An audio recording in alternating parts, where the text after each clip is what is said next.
नमस्कार, डेली 24 भारत देख रहे हैं आप। मैं हूं आपके साथ साहिल धोलिया। बुलेटिन की शुरुआत करते हैं बड़ी खबर के साथ। लोकसभा से जी राम जी बिल पास हो गया है। बड़ी खबर इस वक्त की लोकसभा से आपको बता रहे हैं।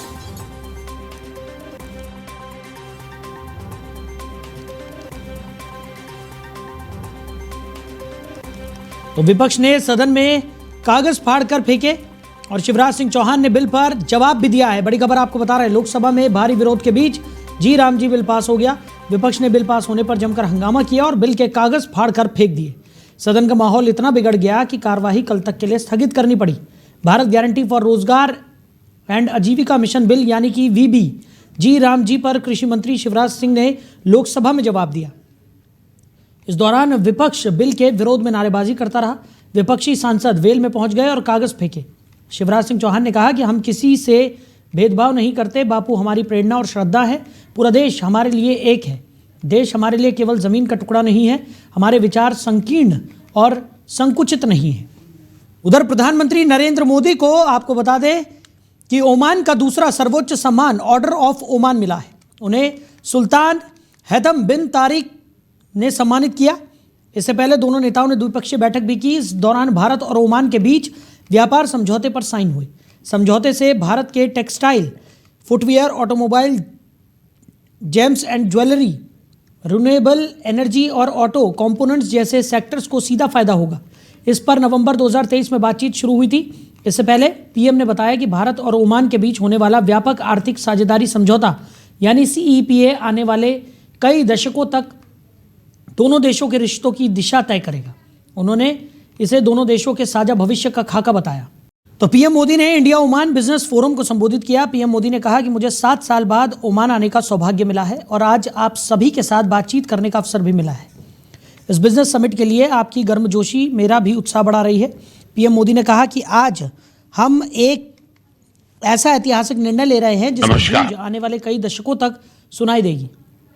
तो व्यापक आर्थिक साझेदारी समझौता यानी सीईपीए हमारी साझेदारी को 21वीं शताब्दी में नए विश्वास, नई ऊर्जा से भर देगा। यह हमारे साझा भविष्य का ब्लूप्रिंट है। यह हमारे व्यापार को नई गति देगा, निवेश को नया भरोसा देगा और हर क्षेत्र में अवसरों के नए द्वार खोलेगा। सीईपीए हमारे नौजवानों के लिए विकास, नवाचार और रोजगार के अनेक नए अवसर बनाएगा। यह समझौता कागज से निकलकर प्रदर्शन में बदले, इसमें आप सभी की भूमिका बहुत बड़ी है, क्योंकि जब नीति और उद्यम एक साथ चलते हैं तभी साझेदारी नया इतिहास बनाती है। नमस्कार, मुझे 7 वर्ष बाद ओमान आने का सौभाग्य मिला है और आज आप सभी के साथ बातचीत करने का अवसर मिल रहा है।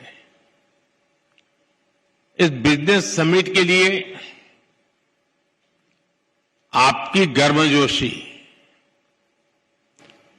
मेरा भी उत्साह बढ़ा रही है। आज हम एक ऐसा ऐतिहासिक निर्णय ले रहे हैं जिसकी गूंज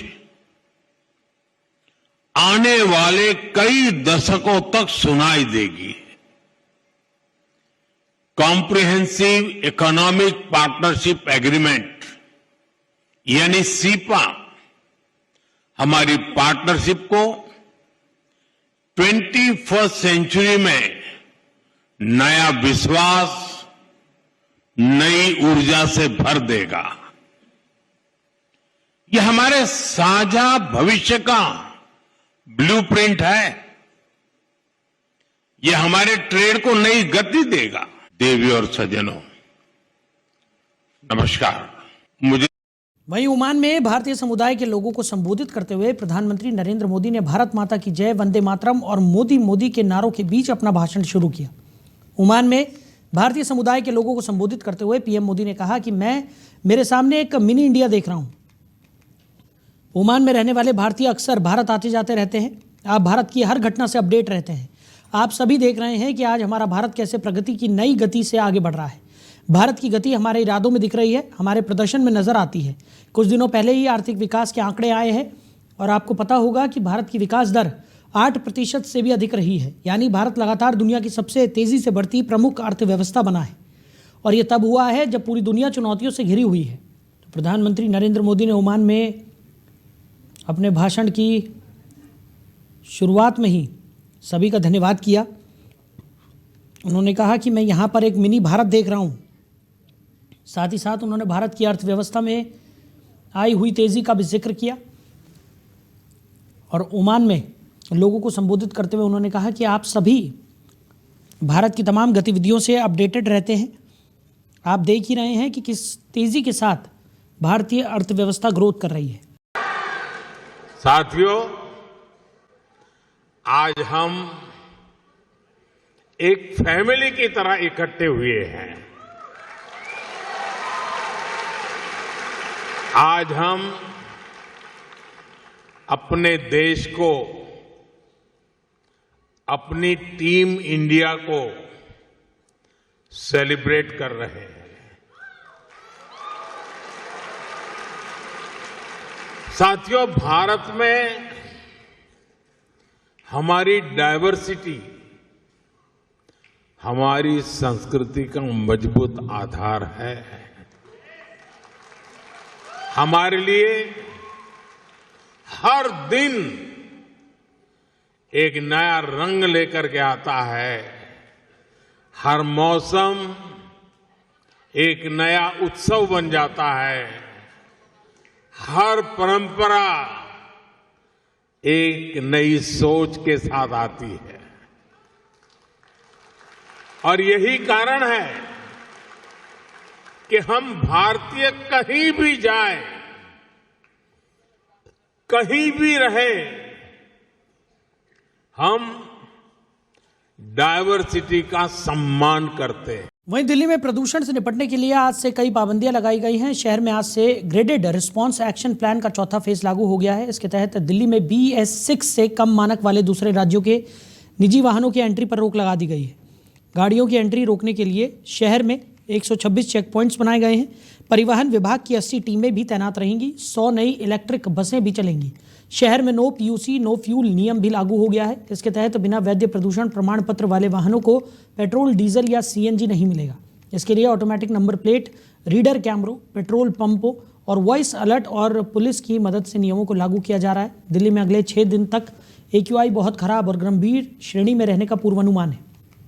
दिल्ली में ग्रैब 4 के तहत निर्माण सामग्री ले जाने वाले वाहनों पर पूरी तरह से बैन है। CNG, इलेक्ट्रिक वाहन, पब्लिक ट्रांसपोर्ट और जरूरी सेवाओं को छूट दी गई है। ट्रैफिक जाम रोकने के लिए 100 हॉटस्पॉट पर गूगल मैप मदद लेगा। नियम तोड़ने पर वाहन जब्ती, जुर्माना और कानूनी कार्रवाई होगी। पर्यावरण अधिनियम 1986 के तहत सजा मिलेगी। वहीं कांग्रेस नेता राहुल गांधी ने जर्मनी में BMW के प्लांट का दौरा किया। कांग्रेस सांसद ने BMW के लेटेस्ट मॉडल M सीरीज और इलेक्ट्रिक बाइक्स भी टेस्ट की। इसके साथ ही विपक्ष के नेता ने रोल्स रॉयस कार की भी टेस्टिंग की। कांग्रेस नेता राहुल गांधी ने जर्मनी में कहा कि मैन्युफैक्चरिंग मजबूत अर्थव्यवस्थाओं की रीढ़ होती है। दुर्भाग्य से भारत में मैन्युफैक्चरिंग में गिरावट आ रही है। विकास को तेज करने के लिए हमें ज़्यादा से ज़्यादा उत्पादन करना होगा। मैन्युफैक्चरिंग का इकोसिस्टम बनाना होगा। राहुल गांधी प्रोग्रेसिव अलायंस के आमंत्रण पर 3 दिन के दौरे पर आज जर्मनी पहुंचे। यह अलायंस दुनिया भर की 117 प्रगतिशील राजनीतिक पार्टियों का एक प्रमुख समूह है। राहुल ने पहले दिन म्यूनिख स्थित ऑटोमोबाइल कंपनी BMW के मुख्यालय का दौरा किया। यहाँ उन्होंने विभिन्न कारों और मोटरसाइकिलों के बारे में जानकारी ली। राहुल देर रात बर्लिन में IOC कार्यक्रम में भी भाग लेंगे।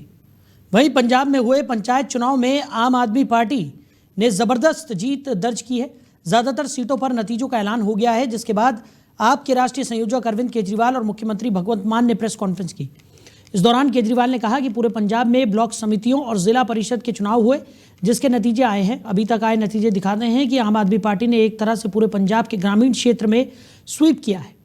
उन्होंने आगे कहा कि लगभग 70% सीट पर आम आदमी पार्टी ने जीत दर्ज की है। ये दिखाता है कि पंजाब में भगवंत मान के नेतृत्व में आम आदमी पार्टी की सरकार के कामों पर ग्रामीण क्षेत्रों के लोगों ने मोहर लगाई है। 3-4 दिन पहले पूरे पंजाब में ग्रामीण क्षेत्रों में ब्लॉक समितियों के और ज़िला परिषद के चुनाव हुए, जिनके नतीजे कल आए हैं। अभी तक जितने नतीजे आए हैं वो ये दिखाते हैं कि आम आदमी पार्टी ने एक तरह से पूरे पंजाब की ग्रामीण क्षेत्रों में स्वीप की है। ऐसा लग रहा है जैसे बहुत ज़बरदस्त वेव चल रही है आम आदमी पार्टी के पक्ष में। लगभग 70% सीट दोनों ज़िला परिषद में भी और ब्लॉक समितियों में भी लगभग 70% सीटें आम आदमी पार्टी ने जीती हैं। ये एक बहुत बड़ी बात है। इससे ये दिखाता है कि पंजाब के अंदर भगवंत मान जी के नेतृत्व में उस सरकार के कामों के ऊपर लोगों ने, ग्रामीण क्षेत्रों के लोगों ने अपनी मोहर लगाई है। वहीं सुकमा जिले के गोलापल्ली इलाके में एंटी नक्सल ऑपरेशन के दौरान सुरक्षा बलों और माओवादियों के बीच मुठभेड़ हुई।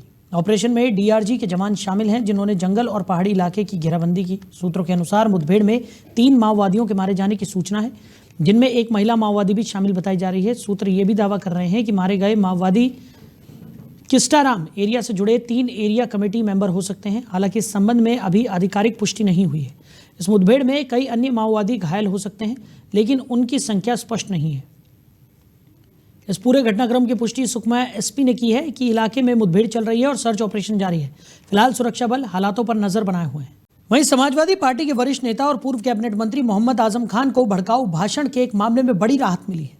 रामपुर के एमपी एमएलए स्पेशल कोर्ट ने फैसला सुनाते हुए आजम खान को दोषा मुक्त कर दिया है। कोर्ट के इस फैसले को उनके लिए बड़ी राहत माना जा रहा है। दरअसल आजम खान 17 नवंबर 2025 से रामपुर जेल में बंद हैं। उन्हें एमपी एमएलए कोर्ट द्वारा एक अन्य मामले में 7 साल की सजा सुनाई गई थी। आजम खान के खिलाफ दर्ज दर्जनों मुकदमों में से अधिकांश अभी भी अदालतों में विचाराधीन है। इस कड़ी में भड़काऊ भाषण से जुड़ा ये मामला भी लंबे समय से अदालत में चल रहा था। उधर जेदा से कालीकट जा रही एयर इंडिया एक्सप्रेस विमान की आज कोचीन इंटरनेशनल एयरपोर्ट पर इमरजेंसी लैंडिंग हुई। इसमें 160 यात्री सवार थे। टेक ऑफ के बाद लैंडिंग गियर में खराबी आई, जिससे टायर फेल हो गए। पायलट ने तुरंत इसकी सूचना कोचीन एयरपोर्ट को दी और इमरजेंसी लैंडिंग की अनुमति मांगी। लैंडिंग सुरक्षित रही और सभी यात्रियों को सुरक्षित उतार लिया गया, तो एक बड़ा हादसा होने से टल गया। जेदा से कालीकट ये फ्लाइट जा रही थी और उसी दौरान यह हादसा हुआ। केरल में विमान को उतारा गया, उसकी इमरजेंसी लैंडिंग कराई गई। 160 यात्री प्लेन में सवार थे, जिन्हें सकुशल बाहर निकाल लिया गया। उत्तराखंड में भवाली से कैचीधाम मार्ग पर भीषण हादसा हो गया। यहां पर्यटकों से भरी स्कॉर्पियो कार सड़क के क्रैश बैरियर तोड़कर खाई में जा गिरी। दुर्घटना में 2 महिलाओं समेत एक किशोरी की मौत की जानकारी सामने आई है। वाहन में कुल 7 से 8 लोग सवार बताए जा रहे हैं। कोतवाल भवाली के अनुसार सभी लोग उत्तर प्रदेश के बरेली के निवासी हैं। कैचीधाम विशेष रूप से नीम करौली बाबा के आश्रम के रूप में प्रसिद्ध है, जो 20वीं शताब्दी के महान संतों में से एक माने जाते हैं। बाबा नीम करौली को हनुमान भक्त और सिद्ध पुरुष माना जाता है। उनके चमत्कारों और आध्यात्मिक ज्ञान की वजह से लाखों श्रद्धालु उनसे जुड़े। इस कारण इस रूट पर बड़ी संख्या में गाड़ियों की आवाजाही भी बनी रहती है। वहीं विधानसभा के विशेष सत्र के अवसर पर मध्य प्रदेश विधानसभा के गौरवशाली इतिहास और प्रदेश के विकास से जुड़ी एक विशेष प्रदर्शनी का आयोजन किया गया। राज्यपाल मंगूभाई पटेल ने मध्य प्रदेश विधानसभा के 1956 से 2025 तक के इतिहास के पल विषय पर आधारित प्रदर्शनी का फीता काटकर शुभारंभ किया। इस दौरान उन्होंने विधानसभा के सेंट्रल हॉल में आयोजित चित्र प्रदर्शनी के एल्बम का भी लोकार्पण किया और प्रदर्शनी में लगाए गए चित्रों का विस्तार से अवलोकन किया। राज्यपाल ने विधानसभा लोकतांत्रिक यात्रा को दर्शाने वाले ऐतिहासिक और दुर्लभ चित्रों के संग्रह और प्रस्तुतिकरण की सराहना की। इसके साथ ही राज्यपाल पटेल ने जनसंपर्क विभाग की ओर से मुख्यमंत्री डॉक्टर मोहन यादव के नेतृत्व में अभ्युदय मध्य प्रदेश विकास और सेवा के 2 वर्ष विषय पर आयोजित चित्र प्रदर्शनी का भी अवलोकन किया, जिसमें प्रदेश में हुए विकास कार्यों और जन कल्याणकारी प्रयासों को दर्शाया गया है। राज्यपाल के विधानसभा परिसर में आगमन पर विधानसभा अध्यक्ष नरेंद्र सिंह तोमर, मुख्यमंत्री डॉक्टर मोहन यादव और नेता प्रतिपक्ष उमंग सिंघार ने पुष्प गुच्छ भेंट कर उनका स्वागत किया। इस अवसर पर मंत्रीगण, विधायक और अन्य जनप्रतिनिधि भी उपस्थित रहे। गौरतलब है कि मध्य प्रदेश विधानसभा के प्रथम सत्र के 70 वर्ष पूर्ण होने के उपलक्ष्य में यह विशेष सत्र आयोजित किया गया है। विधानसभा के 7 दशकों की गौरवशाली यात्रा को दर्शाने वाली ये प्रदर्शनी सेंट्रल हॉल में लगाई गई है, जिनमें वर्ष 1956 से 2025 तक के 135 दुर्लभ और ऐतिहासिक चित्रों का आकर्षक ढंग से प्रदर्शित भी किया गया है। राज्यपाल मंगूभाई पटेल के विधानसभा परिसर में पहुंचने पर मुख्यमंत्री डॉक्टर मोहन यादव ने उनका आत्मीय स्वागत किया। इस अवसर पर विधानसभा भवन में 2 महत्वपूर्ण विषयों पर आधारित विशेष प्रदर्शनी का शुभारंभ किया गया। पहली प्रदर्शनी में वर्ष 1956 से 2025 तक के दौरान मध्य प्रदेश विधानसभा के ऐतिहासिक क्षणों को दर्शाया गया है, जबकि दूसरी प्रदर्शनी में मुख्यमंत्री डॉक्टर मोहन यादव के नेतृत्व में प्रदेश में विकास और सेवा के 2 वर्षों की उपलब्धियों को प्रस्तुत किया गया है। इस प्रदर्शनी के माध्यम से प्रदेश की लोकतांत्रिक यात्रा, विधानसभा की भूमिका और शासन व्यवस्था के अहम पड़ावों को प्रदर्शित किया गया है। साथ ही मुख्यमंत्री के कार्यकाल में हुए विकास कार्यों, जन कल्याण योजनाओं और प्रशासनिक प्रयासों को भी चित्रों और दस्तावेजों के माध्यम से सामने रखा गया। कार्यक्रम के दौरान विधानसभा परिसर में उत्साहपूर्ण वातावरण देखने को मिला और जनप्रतिनिधियों व अधिकारियों ने प्रदर्शनी का अवलोकन कर प्रदेश की विकास यात्रा को सराहा। वहीं छिंदवाड़ा जिले के तामिया जनपद क्षेत्र में नवगठित ग्राम पंचायत मोहली माता माल के ग्रामीणों ने ग्राम पंचायत भवन निर्माण की मांग को लेकर कलेक्टर कार्यालय पहुंचकर जनसुनवाई में आवेदन दिया। इस दौरान सरपंच, पंच और बड़ी संख्या में ग्रामीण मौजूद रहे। ग्रामीणों ने प्रशासन को बताया कि पंचायत भवन निर्माण के लिए पहले ही भूमि पूजन किया जा चुका है और तकनीकी स्वीकृति भी मिल चुकी है। इसके बावजूद अब तक निर्माण कार्य शुरू नहीं हो पाया है। ग्रामीणों का कहना है कि ये तामिया जनपद की नई ग्राम पंचायत है, जहां महिला सरपंच और पंचों का निर्विरोध चयन हुआ है। पंचायत भवन न होने के कारण प्रशासनिक कामकाज में लगातार परेशानी आ रही है। ग्रामीणों ने आरोप लगाया कि गांव के कुछ लोग अनावश्यक आपत्तियां लगाकर निर्माण कार्य में बाधा डाल रहे हैं, जिससे काम अटका हुआ है। ग्रामीणों ने मांग की है कि जिस स्थान पर भूमि पूजन और तकनीकी स्वीकृति दी गई है, उसी स्थान पर जल्द से जल्द पंचायत भवन का निर्माण कार्य शुरू कराया जाए। उनका कहना है कि कई बार आवेदन देने के बावजूद कोई ठोस कार्रवाई नहीं होने से गाँव में असंतोष बढ़ता जा रहा है और पंचायत संचालन प्रभावित हो रहा है। वहीं सागर जिले के सुर्खी भोपेल मार्ग पर करोड़ों रुपए की लागत से बनाई गई सीसी सड़क अब गंभीर सवालों के घेरे में आ गई है। आपको बता दें कि 51 करोड़ रुपए खर्च कर तैयार की गई इस सड़क का केवल 12 फीट लंबा हिस्सा ही ऐसा है जिसे MPRDC 5 साल बाद भी पूरी तरह नहीं बना सकी। अधूरा ये हिस्सा अब दुर्घटनाओं का मुख्य कारण बन चुका है और राहगीरों के लिए खतरे का संकेत दे रहा है। सड़क का लोकार्पण 25 सितंबर 2020 को किया गया था, लेकिन पडरई कॉलोनी के पास 12 फीट का अधूरा हिस्सा आज भी कच्चा और जानलेवा बना हुआ है। तेज रफ्तार वाहन चालक अचानक खत्म होती सड़क देखकर हादसे का शिकार हो जाते हैं। स्थानीय लोगों का कहना है कि अब तक सैकड़ों वाहन इस सड़क पर दुर्घटनाग्रस्त हो चुके हैं, लेकिन जिम्मेदार अधिकारी इससे अनजान बने हुए हैं। नागरिकों का आरोप है कि MPRDC ने सड़क की नियमित जांच और मेंटेनेंस पर ध्यान नहीं दिया। कई जगह सड़क उखड़ चुकी है और अधूरा हिस्सा बरसात में और भी खतरनाक हो जाता है। गड्ढे और फिसलन की वजह से खासकर मोटरसाइकिल सवार और महिलाएं जोखिम में रहती हैं। बताया जा रहा है कि जिस स्थान पर सड़क अधूरी है वहां पहले मकान मालिकों के बीच कोर्ट केस चल रहा था, जो अब निपट चुका है। इसके बावजूद लोकार्पण के बाद कोई ठोस कार्रवाई नहीं की गई। सड़क के इस हिस्से को पूरी तरह से ठीक करने के लिए 5 साल बीत चुके हैं, लेकिन कोई सुधार नजर नहीं आया। स्थानीय नागरिक और राहगीर अब क्षेत्रीय विधायक और कैबिनेट मंत्री गोविंद सिंह राजपूत से हस्तक्षेप की मांग कर रहे हैं। उनका कहना है कि अगर जल्दी निर्माण कार्य शुरू नहीं हुआ तो किसी बड़े हादसे के बाद ही अधिकारियों की नींद खुलेगी। जनता का सवाल है कि जब सड़क का लोकार्पण हो चुका है तो 12 फीट सड़क बनाने में इतने वर्षों का समय क्यों लग रहा है। RCC से बना हुआ सीमेंट रोड, इसके पहले डामल ही बना हुआ था। तो अपने पड़रई कॉलोनी के पास में हमारे जो घनश्याम रजक जी हैं, वहाँ पर करीबन 12 फुट लंबा और करीबन इतना ही चौड़ा, 15 फुट चौड़ा एक हाँ पुलिया बनना थी। वहाँ पर आज भी पड़ी है करीबन 15 साल से। तो उसमें पिछली वर्ष पानी जो गिरा था विगत 2024 में, तो वहाँ पे पानी की बाढ़ आ गई थी। और आप वहाँ जाके पूछेंगे रहवासियों से तो घुटनों घुटनों पानी उनके घर में घुस गया था, क्योंकि पानी रोड की तरफ नहीं निकल पाया था। तो वहाँ पर प्रशासन ने कोई गौर नहीं की और वहाँ पर बहुत लोग परेशान हुए थे। और इस वर्ष मैंने अक्टूबर-नवंबर के बीच, अगस्त सितंबर अक्टूबर के बीच में मैंने 181 लगाई थी, क्योंकि मैं भी गिर गया था। हाँ, मैं भी जब गिर गया था और वहाँ पर क्या होता है, घुटनों पानी भरा रहता है। अपन को ये पता नहीं होता है कि उस जगह में कितना गड्ढा है और कितना क्या स्थिति है। तो मैं अपनी 2 व्हीलर से जब गिर गया था तो मैंने उस पर 181 लगाई और मैंने उनसे कहा था 181 में कि भैया इसमें कम से कम मुरम ही भरवा दो, कि ताकि ये लेबलिंग बनी रहे तो लोग गिरे ना। तो उस पर 181 की आज तक मुझे कोई फ़ोन भी नहीं आया, ना कोई कार्रवाई हुई है। मैं चाहता हूँ कि शासन प्रशासन इस पर कार्रवाई करे और उसमें कुछ निर्माण कार्य जो हो सकता है वो करे, ताकि समस्या से लोग निजात पा सकें। काफी लंबा समय हो गया, आखिर यहाँ से वजह क्या जा रही है कि शासन निर्णय नहीं कर पा रहा है। देखो, अब इस निर्णय ये तो वहाँ पे आप मौका पे जाके देखेंगे तो उन लोगों से पूछ सकते हैं। अब इसमें तो क्या है, अपन नहीं कह सकते क्या वजह जा रही है। इसमें इस विभाग से आप चर्चा करें। बाकी ये बड़ी समस्या है, इसमें बहुत एक्सीडेंट हुए। एक साल में लगभग ऐसा है कि 20 से 25 लोग यहाँ अपने हाथ पांव तोड़ते हैं। वहीं टीकमगढ़ के कलेक्टर विवेक श्रोतीय ने बुधवार को जिला अस्पताल का निरीक्षण किया और नवनिर्मित OPD भवन के निर्माण कार्य का जायजा लिया। उन्होंने अधिकारियों को 1 हफ्ते के अंदर अधूरे काम पूरे करने के सख्त निर्देश दिए। निरीक्षण के दौरान गर्भवती महिलाओं ने भोजन और अन्य सुविधाओं में कमी की शिकायत की। कलेक्टर ने पीडब्ल्यूडी अधिकारियों को स्पष्ट कहा कि अगले बुधवार तक ओपीडी के सभी निर्माण कार्य पूर्ण हो जाने चाहिए। सिविल सर्जन को भी कार्य की गति और गुणवत्ता सुनिश्चित करने के निर्देश दिए गए। उल्लेखनीय है कि पिछले महीने कलेक्टर ने अस्पताल का निरीक्षण कर ओपीडी को 15 दिन में शुरू करने के निर्देश दिए थे, लेकिन कम समय पर पूरा नहीं हो सका था, जिसके बाद कलेक्टर ने रसोई और डिलीवरी वार्ड का भी निरीक्षण किया। रसोई में स्टॉक और मीनू रजिस्टर की जांच की गई, लेकिन ठेकेदार रजिस्टर लेकर मौके पर मौजूद नहीं था। डिलीवरी वार्ड में भर्ती महिलाओं से दूध, भोजन और लड्डू वितरण की जानकारी ली गई। महिलाओं ने बताया कि उन्हें लड्डू नहीं मिलते, दूध केवल एक बार दिया जाता है और भोजन की गुणवत्ता संतोषजनक नहीं है। कलेक्टर ने civil surgeon doctor Amit Shukla और अस्पताल प्रबंधक अंकुर साहू को निर्देश दिए कि ठेकेदार से भोजन की गुणवत्ता सुधार कराई जाए। गर्भवती महिलाओं को दोनों समय दूध व लड्डू वितरण सुनिश्चित किया जाए।